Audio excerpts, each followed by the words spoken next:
live. Hello. Love that. I love that Substack just like randomly tell us you just new account and it's just like sometime between 5 seconds and a minute. Five, So six I'm here with minutes live. yeah, I love it. And The I'm here people with are my here. good friend. They're all coming in, and we are with my friend, Wheeler Dealer Maggie Beeler. How you doing, buddy? Hi, I'm good. I actually was just hanging out with Russell in Vegas. Was that literally last week? Yeah. Oh my God, yeah. Time is like going either like really slow or really fast. I can't really tell. But Yeah. yeah. So I got back from Vegas, got really sick, and then started prepping for a colonoscopy. So Wow. this whole last 2 weeks has been wonderful and kind of horrible. It was Yeah. amazing at Vegas, and now it's been like this is the Yeah. highlight of my week. I'm so I excited. was honestly like so lucky that I did not get the con crud when I came back. I think it's literally because I bought this like vitamin C supplement thing and I took it every day, and I'm just like, honestly, placing all of that on the vitamin C is why I didn't get sick. So, yay, Well, hopefully. so I guzzled a ton of vitamin C when I got back, and my wife was like, it's not how. It's like the only thing that will help you not be sick is reducing your stress. And I was like, I was in Vegas. Like, Yeah, I needed a second. Just let me have this. Like, I yeah, got better because of the vitamin C. yes. Vitamin C is a superpower. I still am taking it every day. I'm like just doing so much I can't get sick. I'm like, I can't. I can't get sick. Yeah. Never. Well, before we get into it, let us introduce you. So, Maggie, I've known you for a long time now, but you started getting into consumables. And do you want to talk a little bit about who you are, what you do, what the heck is a consumable? Yeah. So I guess I can kind of go back like way back when I started writing my first book when I was 12. I published my first book when I was 21, so 9 years after the fact. Keep writing if you're still working on your first project. It doesn't matter how long it takes as long as you do it. I like to say that. But I published my first book in 2021, and now I have like I don't even know, like I think 12 published works. I need to like actually count them because I have some that I'm like that I have done but I haven't published, but whatever. I have a lot of stuff now, and I just recently last year published my first cocktail mocktail recipe book called Trope Tales that did really well on Kickstarter. And I also have a bunch of fiction books in the young adult fantasy genre, but Trope Tales has kind of been the thing that I've been developing a lot more recently with my new consumables brand, which consumables CPG. CPG stands for consumable packaged goods or consumer packaged goods, sorry. Kind of same thing. It's basically anything that you are consuming as a customer. So it can be like candy or, I mean, toothpaste is technically a CPG product, pretty much anything that you're consuming. And I released a line of instant powder drink mixes for my cocktail book brand on Kickstarter 2 weeks ago today, actually. Uh, Amazing. yeah, that's like kind of like the really quick lowdown. But yeah, I'm all Yeah. about whole movement. There's a couple authors that are basically trying to figure out like innovative ways to go quote unquote beyond the book in terms of like what they're offering. So that's what catapulted me into this is like, hey, I have these cocktail recipe books. Like, how can I make this something bigger than just, a book or whatever? So, and also repeatability is a huge key thing with this as well. So, yeah, That's amazing. Yeah. Do you have any samples? Do you have any packaged good samples on you? yeah, well, I do. They're actually I should have grabbed them. They're in my car, but I have samples of them. They're not in the finalized bag, so in the end they're going to look like very nice and packaged, but right now I just have like the manufacturer samples that they sent me. I almost am out of them, which is fine because I should have the product in hand in like a month. So, Amazing. So I was like, wow, Maggie, you're way ahead of the curve on all of this thing. And then as we were talking beforehand, I was like, oh, wait, I got in consumables like 2 years ago. Um, it did. so, so yeah, consumables for me I did a package. I worked with this company called Onishi Press. and they were doing a Kickstarter for the coffee brand in their world called Starbucks Coffee. It's kind of like Starbucks, but with Cthulhu. And so they worked with three or four other brands. It was me, Tyler James's CS for Cthulhu. I think there was like one or two, one maybe Miskatonic High. It was a couple big Kickstarter brands, but we Mhm. all did coffee. And um, I was like, I don't really drink anything but decaf coffee at the time. So now I drink coffee. Now I drink caffeinated coffee again. But I did this one called Cthulhu was Hard to Caffeinate, which was a decaf coffee. And they did, I think, someone else did like a chocolate brand. Oh, I think the C for Cthulhu, because it's a kid's book, did like a hot chocolate. Oh, that's But yeah, cute. it was super fun. And one of the things that writers tend to have is we always have to make the same thing again, right? Like Hmm. we always are like, okay, well, even if you make the post, the only thing someone can do next is like read the next post or the next book. Once they have read it once, most people don't tend to go back. Again, yeah. Um, yeah, but when you have a consumable, it's the opposite. Like you get someone, and if it's good, they will keep consumingable, Right. right? Yep. Yeah, that's like the whole point of doing this specifically is A, it increases my average order value, and B, it also has like that aspect of repeatability, which is super important. Yeah. Okay. Now you're gonna have to talk about average order value because come on, guys. These are Yeah, authors. yeah. You Well, gotta go into it.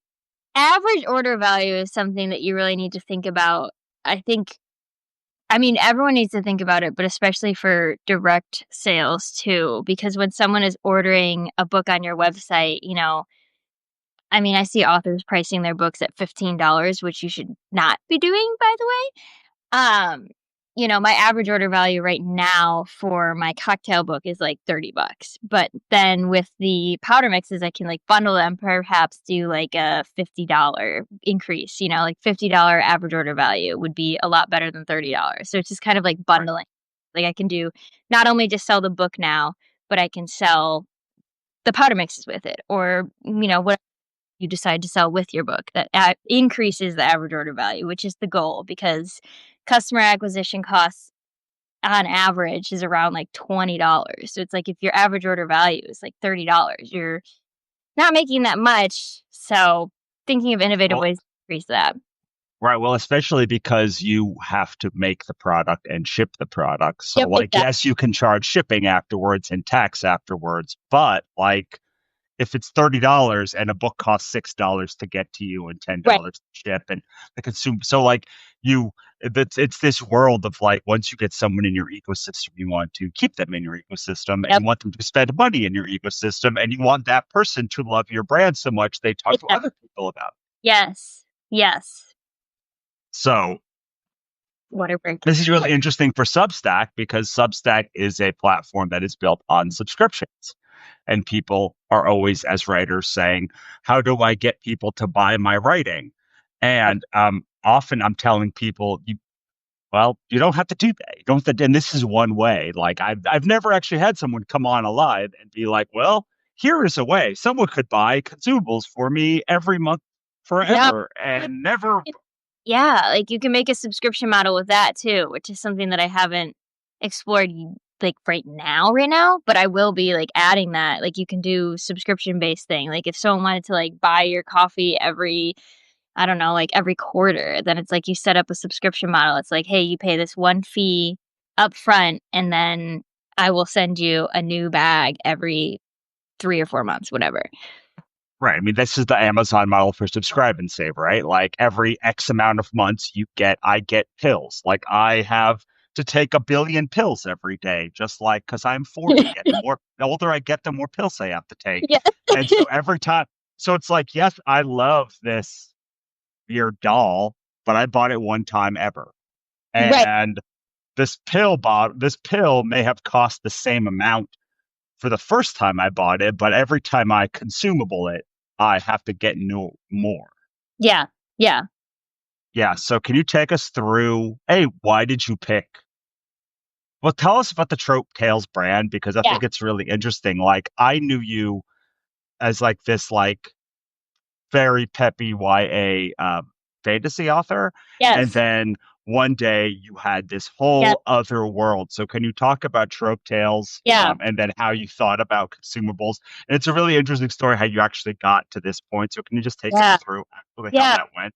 So, yeah, I started in YA fantasy and I still do YA fantasy. I'm not abandoning that because that's sort of like my passion, like my love. It's my escape. And yeah, so way back in COVID 2020, I was in college living with a couple roommates and I was making cocktails pretty often and I would have them sample it, have my friends sample them. I had a lot of parties like at my apartment in Cincinnati too, where I would just have people try cocktails or over the years have people try them and just compile recipes. And my mom was always into like cocktails and stuff and making like unique drinks or having me try unique drinks. So I was always like kind of like messing around with cocktails and I was a big fan of cocktails. And one of the times I was driving back and forth from my hometown in well, I say Chicago, but really like an hour outside of Chicago, but whatever, for the sake of simplicity. I was driving back from Cincinnati to Chicago and I get a lot of my ideas in the car and I just kind of thought like one day I was like, okay, well I really like reading, I really like books, I really like cocktails, like how can I kind of like combine these two weird like not weird interests, but like how can I combine them into something fun? And I was thinking like along the lines of Kickstarter too, because I do a lot of like I actually do like all my releases on Kickstarter now just because I love the platform and the people on it. And I was thinking like, okay, what could be like a fun like I was at the time thinking it would be like a one-off thing. Um so then I thought like, okay, well, books and drinks, like tropes, trope tales. I just like it was such a random thing that popped into my head, but then I started really thinking about it and I was like, oh my gosh, like, at first I was gonna do, like, cocktails based on, like, popular franchises like Harry Potter, or The Throne of Glass, whatever, but then I was like, "No, that's dumb," like, that would just be so much work, I'd have to get, approval to license stuff, whatever, so then I started thinking like, "Okay, well, tropes, like, all these tropes, there's so many tropes in different genres, like, why not just make a bunch of different recipes based on all these, like, popular tropes?" So then I started compiling things and, like, mixing putting cocktails with tropes, like, basing them on, like, the vibes that I got. It got, like, super, like, weird. I was, like, thinking, like, how can I like, what cocktail would go with, like, this trope? And, like, for, like, spicy romance, for example, I would be like, "Okay, well, it needs to be a spicy drink. Let me look at all these cocktails that I've compiled over the years, like, which one would go with this?" Or, like, I like to give the example of, like, EMP strike. That's, like, when all, like, electricity in the world is cut out. That's gonna be a strong drink, probably something that has a lot of alcohol in it because it will lights out, whatever. So it became, like, a weird sort of, like, fun process, and it took me about a year to put that together, and I actually ran the campaign, like, 3 days before I got laid off my corporate job, and that one actually helped me pay rent for a couple months, so that was, like, really awesome and fun to see, like, the creative work pay off in that aspect, but then this year, I was kind of, like, listening to my audience a bit, like, the feedback that I was getting on the campaign was, "We love cocktails, we love cocktail books." This is funny, I found out that most people who buy cocktail books aren't actually, like, using them to make cocktails, they're more, like, having them as, like, a centerpiece in their apartment, like, kind of like a coffee table book, it's, like, just Sure. fetching, fun to flip through, but people aren't actually, like well, not people in my sense, this is the feedback I was getting from my readers, is like, "This is super fun, but we're not really, like, making cocktails like this because we don't wanna go out and buy all these ingredients to use them one time for a drink." So I had that little tidbit of knowledge, and I got together with one of my good friends, Michael Evans, who you probably know, and we were just, like, shooting the shit and, like, talking about, like, ways for people to go beyond the book, and we started talking about, like, trope tales, and I was like, well, I'm trying to think of a way to do this, like, make it easier for people to access mixology, and while we were talking, I had the idea of, like, "Oh my god, like, let's instant powder drink mixes, like, how do I do this? Like, I this is, like, the idea." And Michael was like, "Yes, like, oh my god, do it, like, this is great." So then, like, we just had this moment and I just started going, like, full in on it because I was like, "This is exactly what my audience is asking for." And it solves the problem of the average order value being low because they're buying 1 cocktail book and then they're done, unless they come back and buy it for a friend, which I do see people doing often actually on my website. Um, so then, yeah, it solved the problem of average order value and repeatability. And yeah, then I went like full in on developing this brand. I actually had a little bit of like, I don't want to say a leg up because like anyone can do this. I'm no exception. But I had the experience of working in manufacturing for the past 3 years. So I knew like what kind of like places to target for something like this because powder mixes actually happened to be in one of the verticals that I was selling in my past job. So I like knew some names to start with in terms of like reaching out to people and also like roles of people in manufacturing that you'd want to talk to for this kind of thing. R&D, by the way, like that kind of department. And yeah, I just started like reaching out to a bunch of manufacturers across the country. I probably reached out to like, I don't even know, like 80 to 100 different manufacturers over the course of like January to March and just like set up calls with people. It was like back to back to back calls. It was all I was doing after work because at the time I was working in a day job, which I'm not working in anymore because it was just not where I wanted to be. And yeah, I started setting up all these calls with manufacturers, kind of trying to like understand the industry. In the beginning, I had literally, other than like the knowledge that I had gathered from my experience in manufacturing, which was not a lot really, because I wasn't doing powder specifically. I was more automotive. But anyway, whatever. Um, just started learning the industry, asking a bunch of questions, kind of like figuring out how to do it, because that's always the first step, is asking a bunch of questions and understanding the industry. I had no knowledge other than the tiny bit I had from my experience before I came in, and now I know a bunch of stuff. So like anyone can do this, anyone can start doing it. You just have to like, I don't know, start asking questions and start trying to understand the industry more. And then the more you learn, like you could get here. I got here in a year. So it's like completely doable for anyone else to just like start asking questions and figuring it out. I think now is like the best time for any creator to do this type of thing because the doors are just wide open. You could go to any manufacturer and be like, "Hey, do you guys do, you know, small runs of custom projects?" And then just have a conversation with them. And there's like a million manufacturers out there that are going to be able to like help you. So you just find the right one.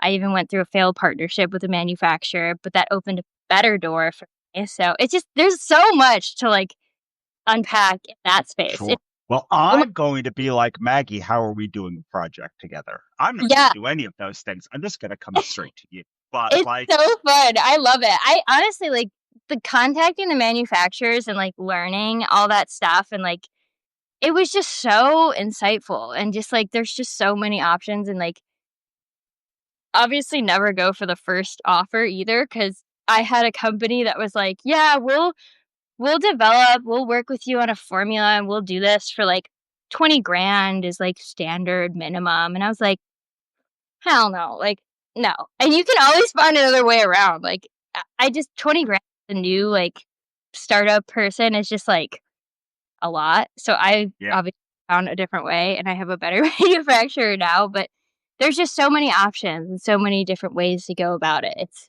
yeah. very So I want to. So this is great. This is a great overview. yeah. But what I want to pull out for people who are listening is I have a new publication called The Frictionless Growth Challenge. And the idea behind my new book on being happy and a successful writer at the same time I won that one. is um well, you get it for free for signing up at frictionlessgrowth.com. You get There you a go. copy of the ebook. But like the idea is that we think that success brings joy, but joy brings success. And like what it seems like you did was be like, I'm writing fiction. I have all of these friends who are also authors who want things, and I enjoy hanging out with them, and I enjoy making cocktails. Like it just like seems like these just all connected together Yeah. from things that brought you joy. And Yeah. like that campaign for the trope tales, I mean, I think was it like $14,000? Like it was Yeah, it a was a decent, it was a good sized campaign, right? yeah. Yeah. It And was like it just right around there, yeah. Yeah. And it like came from just like joyful things that people wanted. Like it Yeah. doesn't sound like you were like, I Yeah. have to go create a social media account for this thing. It was doing things that like brought you joy.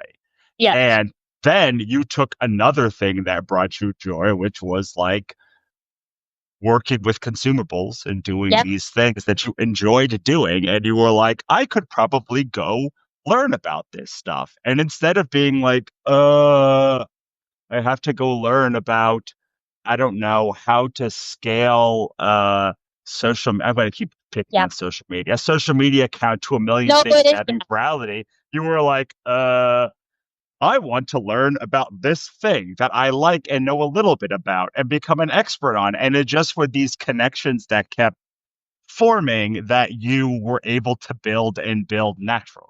So that's Yeah. right. Yeah, yeah. Well, yeah, I mean, like, I feel like when you're excited about something too, it's way more easy to market, like, Right. and yeah, it was just something that was also a passion. And then, yeah, everything you said was very accurate. Yeah, I mean, and I know from hanging out with you a bunch at Author Nation that it's like Yeah. you love Kickstarter and Yep. you're filling all your bucket with like Yes. things you love, Yep. not and like granted, we don't love every minute of every day. You talked about a bunch of stuff you didn't like while Yes. you were through this process, but Yes.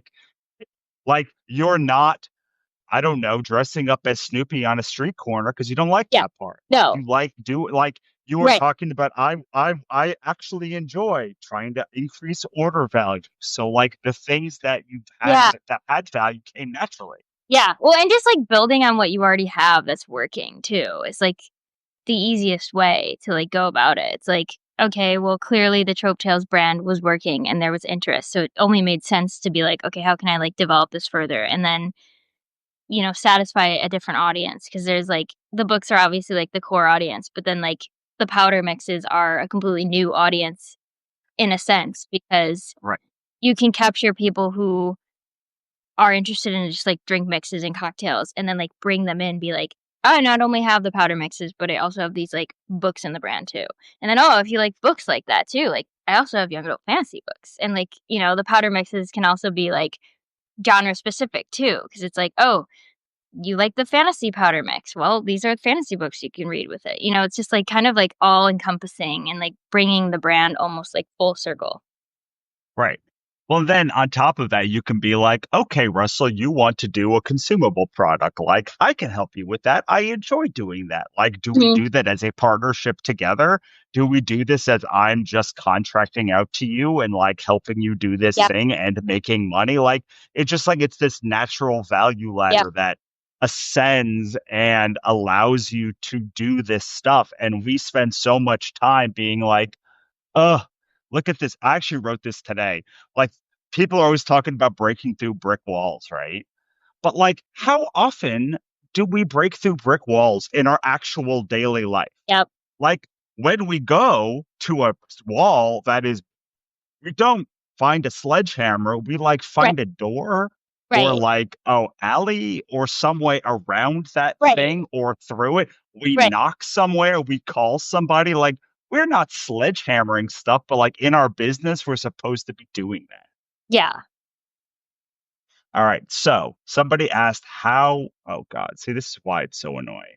Yeah, How do I you source your powders? yeah. So I have a manufacturer in New Jersey that I found. I think maybe I was talking about that a little bit, but yeah, I have a manufacturer that I formulated the flavor with, and they are doing the production for me there in New Jersey. I wanted to make sure that everything was made in the US, aside from the bags, which I'm getting overseas, but that doesn't impact anything like of the product itself. It's just the packaging. But yeah, I've settled on a manufacturer in New Jersey that I worked with to formulate that. And that essentially looked like, me sending them flavor profiles that I wanted, specific flavor profiles, that I kind of like formulated around like which spirit I would think would go well in them. Cause they are NA until you add, a shot of whatever you want in them. So I formulated it with them and they sent me samples and I sent them feedback and then I approved the samples and then we're good to go. And yeah, they will not do fulfillment for me. This is what he just asked. He said, "Does the manufacturer also do fulfillment?" No, they will fill the bags for me and send me the completed product and I will do fulfillment myself. Yes, but you can also, there are, it used to be even when I did the small consumables thing that I did, it was very hard to find somebody that would warehouse low run Yeah. stuff. Yep. And now there are, like, there was ShipBob, and it was still a nightmare to use ShipBob. And there were a couple of ones that would do small things, but now, like I could give you five people in the book world that like Yeah. will do small Awesome. run fulfillment that you could ship straight from straight from your manufacturer there. And like, Yep. Okay. have they done a consumables thing before? I don't know, probably not, but like it's shipping and packing. Like Right. it's like Not, not like, not you know, right.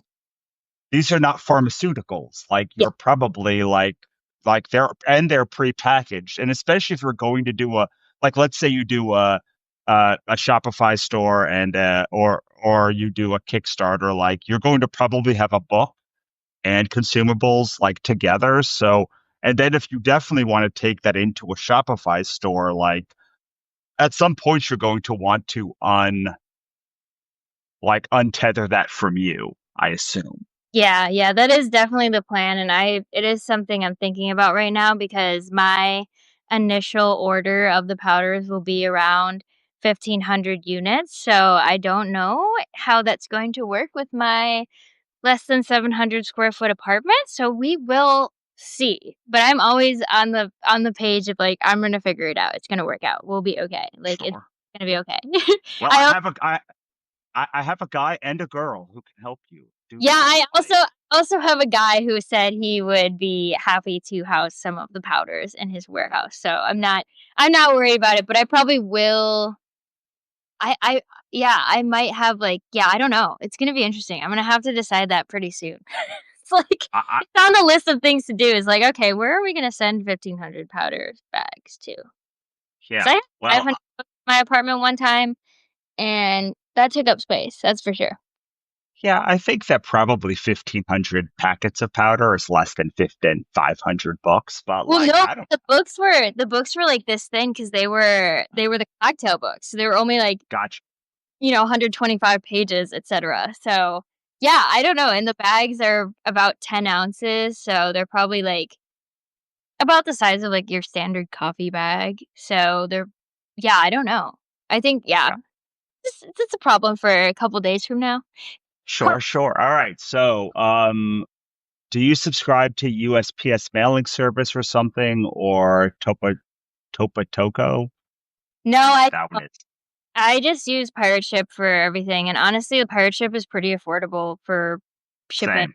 Like, I think yeah, like, my bag is 10 ounces, and it was giving me a quote of, like, $8, $7, $8 to ship, which is honestly not that bad in my opinion, so Yeah, I mean, and if you do your, not that you can ship international, I don't know what the international rules for these things, but if you enable their simple export rate, you can yeah, even ship stuff internationally. yeah. So, Yeah, I only have a couple international backers right now, so I'm not, like, too worried about that, but yeah, that's definitely, like I need to look into, like, the laws and stuff on, like, how to ship those, but since it's just it doesn't have any, like, alcohol in it, and it's just, like, it's just powder, so I don't think it sure. should be I haven't seen anything online that's, like, causing concern for me yet with that, so and I only have a couple most of my backers on my campaign and, like, most of the people who are buying my stuff in general are in the US, so Yeah. until it's So, influx of European buyers, then it's like, "Okay, well, we should probably look into how to make this more affordable."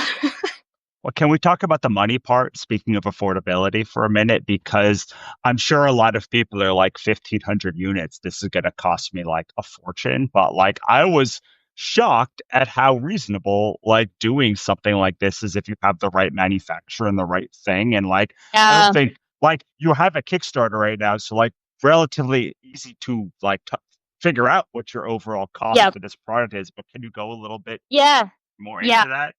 Well, and he just asked what the weight is. The weight is it's 10 ounces, so yeah, 10 ounces is not that heavy of a thing, and yes, I 10 did he asked if I chose powder over liquid for weight considerations. Yes, but also shipping liquid, you have a lot more restraints in what you can do. So, definitely I chose powder because of that for sure, and weight, yeah, both of those in combination. But in terms of pricing, yeah, I mean, definitely negotiated a lot with my manufacturer. I built a relationship with them first over the months. So I started talking to them in, I think it was like February or March. So I've been talking to them for a while, like almost a year. And I know like my person point of contact there pretty well now. So I was able to kind of like be real with them about the expectations, be like, "Hey, I'm just starting out, like, I really want to, like, have a solid shot at this industry, but I really can't, like, afford to be spending, like or, like, getting, like, hundreds of thousands of units as an MOQ, like, that's just not feasible for someone getting into the industry." Minimum order quantity. Yeah, minimum Uh, order sorry, MOQ. Um, yeah, that's definitely a term you should be familiar with if you're going to start talking to manufacturers, because that's all they'll wanna know about. It's you need to know that.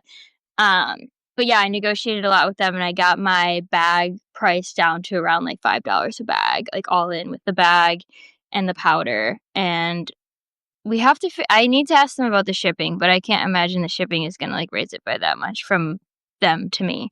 And honestly, if it's like an insane amount, I would be willing to like drive out there and get them myself. So, but yeah, sure. I got a pretty good deal on them, but that's why I negotiated. You can always negotiate with retailers or sorry, not retailers, manufacturers or retailers too, actually, I guess, whatever. You can negotiate with anyone. Like nothing that they give you is a final number, which is what I would say. I would Right. always like, you know, always negotiate. Like never take the initial number that anyone gives you. That's like and if you want to read a really good book on negotiating, I would recommend reading the book called Never Split the Difference. It's very, Yep. very, very good.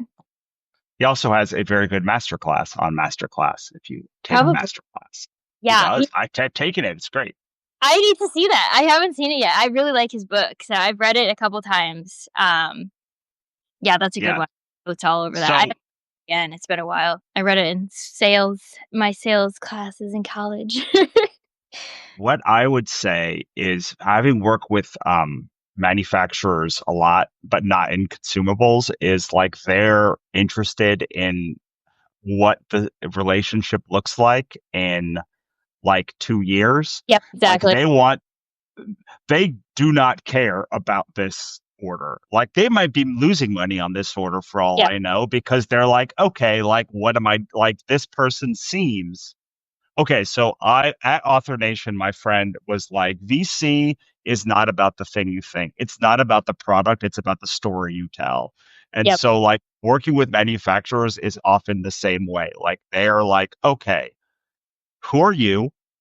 What are you trying to do? Is it achievable? Like, and what are the downstream consequences of doing this thing? So like mhm, they're saying I need $20,000 because they're like, well, who are you? You're no, I don't have any faith that you're going to ever order from me again. So I have yep, to actually get like this thing. But if you can convince them that they are like, you have other people who could do consumables yep, with you, you have like an order chain, you've already had success with this brand yes, before, all yes, of that stuff. that's a big one. Yeah. So, like, I assume all of these things were things that you were talking about Yep, with these people to get them exactly. to like lower. Yeah, you kinda have to sell them on the vision a little bit. And yeah, it did help that I had the Kickstarter campaign for the cocktail book to show them as well, so they, like, knew kind of, like, the vision of what I was going for. And Well, and then you sold consumables before, yeah, just not these consumables, right? yeah, I mean, not necessarily, like, me, like, I worked in manufacturing, so I could, like, talk a Right. little like, they knew that I wasn't just whatever. But yeah, I mean, it really was just like selling a vision. It's like I'm planning on doing this. And also like having confidence too. Like I was very on the phone with them like I'm going to do this like one way or another. I will be doing this like period. Right. And it was very like either you're with me or you're not with me. I will find another way to do this because I'm stubborn as hell and like I think they kind of like that mentality a little bit. It's like you're basically gung ho on making this work. And if it works, like Russell said, then they also benefit from it too, because I'm going to be coming back. And it's in their best interest to like, make the product as best as they can for me because then I'm going to be coming back and getting more. And like, that kind of stuff. But yeah, like you're really selling the vision, honestly. Yeah, and When you don't, expanding your own brand. Like yeah, you'll be putting new things out, like all exactly. of this stuff. And manufacturers have to do this. Like this is how like they have to find new like usually they have like some stalwart clients, but like to get their next stalwart clients, like there's Yep. only so much that they can do with like brands that already exist. They have to like take some Fine. moonshots. Yeah, exactly. And they are like, I mean, they're willing to work with you. Like you're giving them money. It's a transaction, not like you're purely benefiting from a relationship either. Like it's Right. transactional purely. So they're winning from it too. Right. But Well, yeah, and like they are like especially like you may not get a deal from the number one manufacturer, like the number one in market manufacturer, but if you just go down a list, uh, someone is going to be hungry to move up. right. Well, Always. Like this is the one thing about capitalism that I can tell you for sure. There is always someone who wants to move up who is better than their position on the in the ring. yeah. Yeah. And I would say like kind of on topic, but kind of off topic, like a good way to like start looking at manufacturers in like something that you want to make is literally like look at the back of your favorite product in that category and literally like every single product you have has at the bottom of the bag in like very small lettering like where it was made. They have to. Um, so you can just go and, like, look at all your favorite brands and, like, see where they're made and just kind of, like, do research into those companies. It was actually an exercise I had to do in my previous manufacturing job because to find, like, clients is like, okay, well, just go look, I have to target, like, a bunch of whatever, like, bakery good companies. Like, I'm gonna just go to the grocery store, take a bunch of boxes off the shelf, and, like, look at all these different manufacturers and reach out to them. Like, that's the easiest way to do it, or I mean, you can So Google. this one is made in Mexico, so they don't but they have to have their distributor at least Yeah, listed but if you there. if you look up the distributor, then you can look up, like, which Right, brand they're representing, and you can kind of, like, right. piece it apart. That's a little bit of, like, a back end way of doing it. Those are gonna be, like, huge manufacturers, though, um, And so, but so I mean, it's not to say that like the big manufacturers stay the big manufacturers by continually having new things that they yeah, manufacture. So like it's just harder to get to those people, but yeah, sometimes it's easier to get the biggest one to say yes when you get to the right person because they're like, whatever, we make a fortune. Like right, what is this, $5,000? But like if you can sell them, then like you like right, they have more margin of safety already, so they right, can make more gambles. But they also are more protected because every Yahoo is trying to get yes. this to pitch them. I'm just moving because my phone is dying. That wouldn't be Oh, good. so I got Mineragua. It's one of the brands in LA for mineral water. To go. Um, so uh, so yeah, like I mean, I love all of these things because like it's so knowable.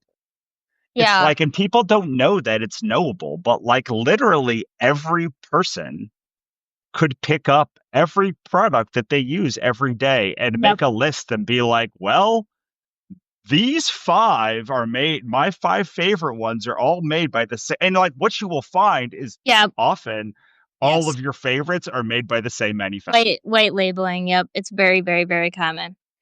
Yeah, absolutely. And so let's we're as we move into the arrow and narrow this down, I want to give people some ideas for like how they can do this for a brand. Yeah, So, um I I took my most popular brand and then somebody was like, I want to make a coffee of it. You seem to have taken your most popular brand and been like, I want to expand out into this consumable market. yeah, So, like, could you just like, do you have any ideas offhand for like where a writer should like what kind of stuff is even possible? We've covered coffee and alcohol slash like yeah. drink mixes, but like, what else could you do? Yeah, I mean, you could pretty much do anything. I think there's some room for, like, a cozy writer to do, like, some sort of, like, cake mix or, like cupcake mix. You see all these like cozy fantasy stories about like bakeries or like the cozy romances about like all these bakeries. I'd love to see an author do that. I'd love to see an author. I mean, Oh, even tea. I would I just did a bunch of tea. Yeah. do tea. Tea's a good one. Um, I mean, the doors are just wide open in this space. I feel like you could honestly do anything, and you could also do like outside of consumables. You could do like a card game, like a TTRPG or, like, any sort of, like, that thing, like, for fantasy, I feel like works really well. Card games, tarot cards, um, there's just so many different ways you can go beyond the book. I feel like romance could do a lot, um, Yeah, you know. so my friend Melissa is doing this like tarot for writers, and it's based on the fact that she would sit at it's actually she came to our conference and did like tarot readings for people like all evening. And she's like, there's gotta be something here. She goes to other shows and that's what she spends a lot of time doing tarot. And she's like, there's probably something here. I'm Yeah, going to make a tarot book for writers, and then I will create a tarot deck for yeah, writers also. yeah, yeah. I love the idea of a tarot card deck, but, yeah, I mean, like, if you're going for repeatability, it's probably gonna be in, like, the consumable space. But I mean, yeah, like, tarot cards and card decks I also love just because it does build the brand more. Yeah. I just think more authors probably if the like, I think the next, like, step in the publishing space is, like, really going beyond the book and, like, developing the brand further and, like, Yeah. finding ways that, like, make sense for your genre. Like, for me, the drink mixes just made so much sense because it's like Right. a cocktail book, like, that's just, like that makes so much sense. But, like, Right. for my fantasy book, I mean, I've done this before because I have a fantasy tavern book. I've done, like, beer collabs with local distilleries, like, they've distilled or brewed, sorry, they've not even local distilleries, yeah, local breweries. I've done collabs with local breweries. I've also done collabs Mm. with local distilleries, but I've done beer collabs with breweries where they've made beers based on my books, and that's, like, a fun collab you can do, but, you know, that's, like, a one-time, like, one-off thing. Um Yeah. But like it's like you just go into your cabinet and pretty much any of those things are fair game. Like there's hot sauces. There Oh, yeah, you could do are fine, that'd be like fun. yeah, like barbecue sauces is a big one. I see we talked about tea, but like any like if you have a world like some things are not easily to like a sci-fi world doesn't necessarily have like an easy consumable like there's not like a tavern in a sci-fi Right, world often but you could do freeze-dried food for sci-fi. I feel like that goes or you could do, like, you make your own, like, freeze-dried whatever snack that goes along with your book and, like, maybe oh just, yeah like like freeze-dried strawberries or something or yeah, like the what is the thing they do with the where they put the is it freeze-dried like air dried whatever the thing is that yeah, like anyway someone knows what I'm talking about yeah, right. like, you get you really have to kind of, like, think outside of the box about what you're doing. Yeah, Um, or like, do you have an inside joke with your readers or your yeah, fans or that your friends? yeah, Like, you like, is it jerky? Like could whatever. Like, I don't know. Like, yes, there's an ice cream thing. Like, some of these things are harder to ship than others, but mm, like popsicles or uh Go-Gurt things. yeah, Um, but yeah, it's a really interesting time to be around, and I want to make sure I do highlight this before we get out of here, which is like your thing is in New Jersey. It's not in Sri Lanka. yeah, It's not in Cambodia. It's not in Botswana. It's in New Jersey. So like you yeah, were able to do all of this and keep costs down and still get America made. yeah, yeah, I mean, there's tons of manufacturers in the US, like, literally thousands. I'm pretty sure there's, like, even a database of them out there. But I just started by searching powder manufacturers, and you'd be shocked how many there are, but you have to have conversations with them and figure out which one works best for you. I mean, you could even literally create, like, I don't know, like matcha tea. There were so many matcha manufacturers out there. Matcha's powder too. Um, Right. yeah, you just Yeah. start researching and start looking into it because I promise you, you will go down a massive rabbit hole and learn way too much stuff about an industry, but it's all fun and yeah. Yeah. So there's a couple of ones that I just have on my desk because people are actually talking about durable goods, it looks like in the comments. So Oh, like yeah. poker chip that we did for this our podcast, the six-figure author experiment. Like set of poker chips, like challenge coins. These are challenge coins from the Obsidian Spindle saga. Like my friend does them for all of his books that come out. Yeah. Um, let's see what else is on my desk right now. Oh, there's this like laser engraved carving that I got at Emerald City Comic Con one year. Like I've got like I'm trying to find one of my pins that isn't like pinned to my thing, but like keys, I see. I see like I'm just gonna take this off because there's like Yeah, so many. So like there's let's see, can you see like these little thingies here? Like, oh, these are pins for my books. Those are pretty easy ones if you like are a pin person. Like um oh, here's this is Liquid Luck that I got when I was in Paris. So like all of these little things, every single one of them, literally everything on this table is a durable good that has to be made. Mhm. And everything in your pantry is a consumable good that is the advantage of a consumable good over a durable good Yeah. is that people have to keep buying it over and over if they like it. The Mhm. negative is that you have to keep making it Yeah. forever and ever as long as you want to You keep could selling it. do you could even, like, think about, like, colognes or perfumes too for, like, Right. romance. A romance author could easily do, like, a sensual perfume line or something like that'd be awesome. Sure. Well, just look at every single, like, music artist, like, what are they doing? They are the Right. masters at their thing. There's, like, all these different perfume lines for these artists. They have liquor lines. They have I mean, like, just Yeah. look at them. They're doing killing with it, and I think our industry is, like, lacking in that department a little bit, just, like, going beyond core audience to capture new people. How can you do Yeah. that?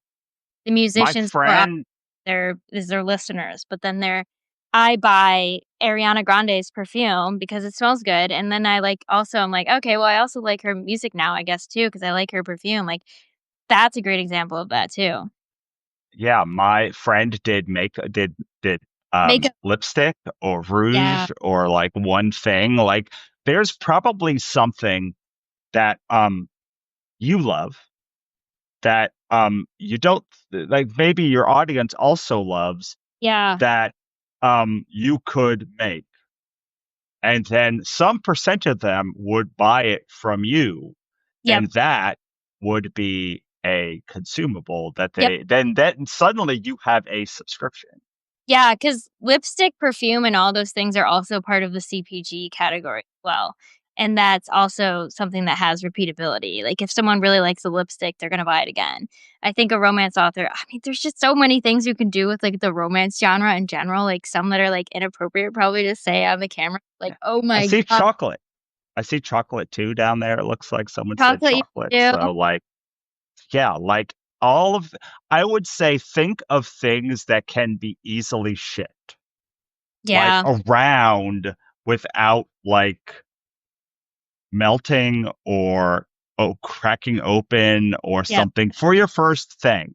Like lipstick is good because it comes in a nice thick case and Yep. it's very small. Yeah. So like, chocolate may be something that you have to like source multiple things from. And like, do you want fair trade coffee? Do you want not fair trade coffee? So like Yeah. there's also but like you could make a chocolate of the month club also. Like you can make a like you could write a series with a thing that you were also going to make a consumable of. Yep. And then just do that. And every time you release a book, you have another entry into the consumable market. As someone who's Mm. made a lot of outside of book things, over time, you just have a lot of them. I have made like so many pins now and so much like merchandising. I did not expect to be an expert on, but I think like as you make Mhm. like one, you become an expert on that thing, and then Yep. eventually you can become a category expert, right? Yeah. Yeah. And I Yeah. think experiment, like I don't also like pull your readers too. Like listen to your audience and like what are they saying they want? Because it might Yeah. not necessarily be explicit, but like if you really like read like what I was saying with my readers, it was like they love the cocktail books, but they're not making every cocktail because they don't have all the ingredients and they don't want to house them. So it's like, okay, they're not telling me explicitly they want instant powder drink mixes, but you read between the lines, they want like easy access to making drinks. They don't want to hold all this Right. in. So then the powder mixes is like a seamless solution to that that was implicitly told by me by my audience. So like your audience is telling you things all the time. You just have to like listen to it and read between the lines and you can really figure Right. out kind of what to do next based on what they're saying because they're always Right. talking to you. You just have to listen. Right. Yeah, exactly. And they are and also like you could ask them too. Mhm. Like you could interview that you find your five biggest people and be like, what brands do you Yep. swear by? Yep. Like what products do you swear by? And like if eight of them say the same thing, I don't know, there's probably something there. And you could say, what product do you wish was better? Mhm. Yeah, Like, I oh, actually out to my like Russell just said a good point. Is like definitely identify who like your top 5 people are or top 10, whatever, however big your audience is, but maybe top 5 is good because you're sending 1,000 emails to 1,000 people is like, "Oh god." But yeah, like ask your top 5 people like what is their, like, favorite thing to buy? Like, whatever like, any sort of those type of questions and, like, get feedback from them. Because I actually did that with my powder mixes too in the beginning, I totally forgot about this. But I reached out to my top 5 backers from my Trope Tales campaign, and I was like, "Hey, I'm thinking about doing this. Like, does this even sound like something you'd be interested in?" And they were all like, "Oh my god, yeah, like, this sounds awesome." Like, I sent them, like, prototype pictures. I sent them the initial formulation. I was like, "How does this look? Is this something that you would feel comfortable buying and consuming?" Like, really lean on those top 5 people because they are there to support you. And the more, like, insight you give them into, like, what you're doing, the more they're going to be bought into it. And just, like, fostering those relationships and catering to them because those top 5 people pretty much, like I mean, correct me if I'm wrong, but they would represent the majority of your audience too. So, if it's something yeah. that they want, it's probably something that your other audience members want and will appreciate too. Yeah, well, it's definitely the people who have the highest lifetime value and lowest customer cost. So if you Yeah. can find the people, what the Mhm. people want that will buy the quickest and spend the most, then like you have a business. Like Yeah. that's all business. Like that's a business thing. You take a product, you find a customer who you can sell a lot Yeah. to and cost not that much to apply Yep. and you make them buy consistently and Yep. you have a business. Yeah. Well, and Um, another thing that you can do to test like product ideas too before going full in, and this is what I also did, is you can like create oh my hair's being funny. You can create what I call a like ghost listing of the product on like your website or a card site. Card for anyone who doesn't know is like a super simple to use free website builder. It's CARRD. I use it all the time for product validation because I'm also thinking into the future now. But anyway, you can create like a ghost listing for a product. Like I put my mock-ups on my website on a ghost listing, which means that it's like not findable unless you like click on the link that I'm using to direct you to it. So I actually ran ads to and it was like a $5 a day ad budget. I ran ads to this like ghost listing for like 2 weeks and then like once I got a certain amount of sales on this like ghost listing for a product that doesn't even exist, I was like, "Okay, well, this is validated. Like people want this. Like I'm going to go full in on this now because now I have like random people who are finding my ads on like Facebook for this product that doesn't even exist and they are paying over $100 for it. Like, okay, yeah, this is probably something I should, invest all in on." And then obviously like I reached out to all the people who bought it and was like, "Hey, this doesn't actually exist, but it's going to exist soon. I can either refund you or if you wanna wait for it to be ready, like, I will send it to you with some, like, bonus swag because like, you bought something that doesn't actually exist and I kind of conned you. But, you know, just be communicative with people about that, obviously. But that's another, like, great way to test an idea before you go all in on it because why would you ever go all in on something without, like, figuring out if there's any interest for it to begin with? Right. Yeah. You could also set up a similar page and then say, "Hey, if I get 10 sales from my list, I'm going to do so. Like Yeah. I'll buy. Otherwise, I'll refund. Like I do that Yep. all the time. You can make a Yep. PayPal buy link and do that. You could have someone reserve for $1, and Mhm. then like later they're going to be charged the rest of the amount. Like there's all sort of ways to do this without like even doing Facebook ads. It Mhm. is easier with an audience though. Yeah. Um, I want to talk about your Kickstarter though, because you have a Kickstarter that's ending this week for this Yes. exact product. So I do. like, let's do it. Tell me about it. Yeah, so I am running a Kickstarter right now for my instant powder drink mix line. It's done on Friday at midnight. So if you're interested in getting early access to the powders and getting some fun bonus swag and being a part of this experience with me, I'm running it until Friday at midnight. And yeah, I'm launching with three initial flavors, which are fantasy, romance, and horror. More to come. They're all based on genres.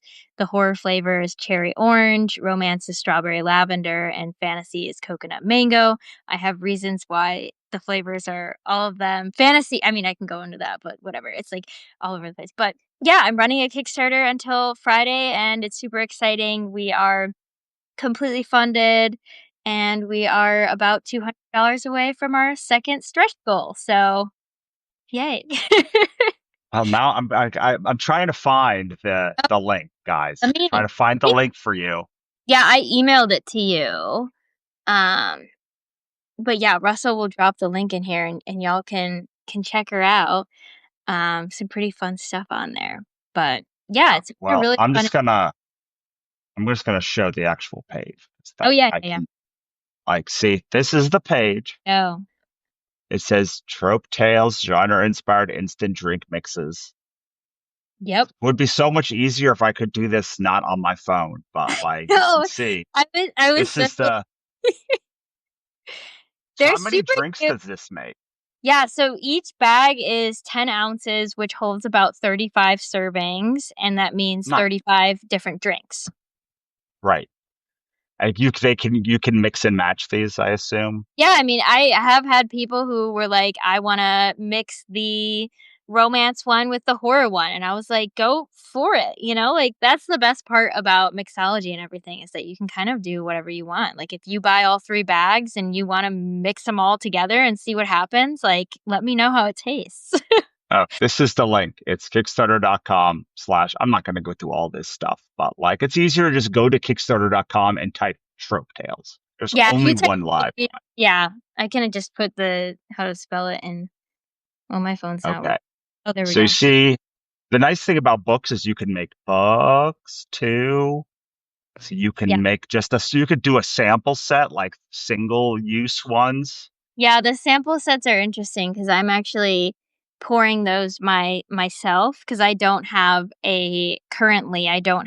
sample sizes being manufactured just because the cost was going to be a little Sure. bit too high for what like, Hmm. it was gonna be about, like, $5 to manufacture the sample size bags, and, like, at that point, I didn't feel comfortable selling them for over $5 a bag, so I figured, if people wanted sample sizes, I'll just hand pour them, although I did have someone reach out to me about getting 1,000 sample size bags, and I was like, "Oh, okay." I said yes, because you always say yes, and then you figure it out later, Right. but yeah, we'll see if that ends up going through. If I have to pour 1,000 sample size bags, that will be I mean, at really some point, maybe it makes sense to get the sample size bags from them. yeah.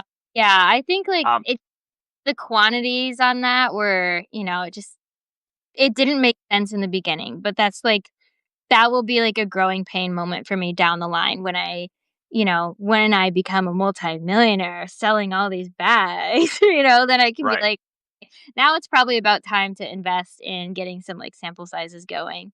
But for now, in bulk, like, buying them in the bags felt like the best option to kind of, like, start that out with just 'cause But for people that are like, okay, I don't know what value I have for a subscription, this is very easy. You get 35 drinks. 35, that's $1 a drink. Like Yep, that and like maybe you don't know like whether your book has value, but like you know how much value a drink has. yep, Like yeah, you know how much value like things have value. Like so like if you don't think your book has value or your Substack has value or like whatever the thing is has value and I can't convince you that you're wrong. Um, well, like a this water has value because I paid an amount of money for it. Like people already pay money for things and that you can sell them to and on a subscription basis. Like yeah, I will always get like if there's Topo Chico, I'm gonna buy Topo Chico because I love Topo Chico. Like that's my favorite water brand. So like mhm, I may only buy one of these, but I'm still there. There are things that are sellable that you could just say, well, I don't trust my own thing. mhm, But this manufacturer makes Revlon cosmetics. And I know that the Revlon cosmetics have value because I'm doing the thing. right. They're paying for them. So, like, if I just use the same manufacturer and make the same product with my own formulation, then it has to be worth the thing because like Mhm. that is it's there people already paying for that thing. Yeah, well, and Oh, you're giving people added value too because it's tied to the book brand that they already, like, know and love. So it's like, right, "Oh my gosh, I love Russell's books, and he now has a lipstick that I can wear when I'm reading them." Like, of course I'm gonna go buy it, or, like, like, that kinda stuff. Like, people eat that up, like, when they can actually, like, live the brand in person, like, now not only are people having this, like, Trope Tales book, but they're also having, something that they can actually, like, experience, like, physically with it. Like, that's really cool for, like, a reader to experience, and not a lot of authors are creating experiences right now that, like, readers can actually, like, participate in. Like, like, I think that's, like, a new space that's gonna be really cool in the next few years is, like, seeing authors grow into, like, experience-based products, like, something that you can actually, because 'cause you're reading a book, sure, you're experiencing it, but you're just flipping pages, but can you, like, find a way to make it so, like, your reader can eat the book? Can they drink it? Can they, like, wear it on their face? Like, like, makeup, food, drinks, like, that kinda stuff, like, can they experience it in other ways? right. And That's can it exist out even if someone doesn't know? Because like what I love about this is like you don't have to know anything about the Trope Tales book. It's just no. like it's tropes, it's cocktails, it's silly. Yeah, Any reader, anyone who cares about it would like even if they don't know your book brand could that and like generally it's like the same thing with a movie. And then we're gonna wrap up. Like yeah, a movie doesn't exist in the movie. Like it doesn't make most of its money on the movie. It yeah, makes most of its money on like Wicked right. is going to make way more money on the pink and green lipstick that it has Oh, they than have it's going vodka to on collab. the movie. They have a vodka collab as well with Svedka. They didn't even change the vodka, they just changed the packaging, and it's crazy to Right. me. Wow. Yes. That's So that's an um app. if you happen to work at Star Wars, I'm gonna give you my pitch. Qui-Gon Jinn.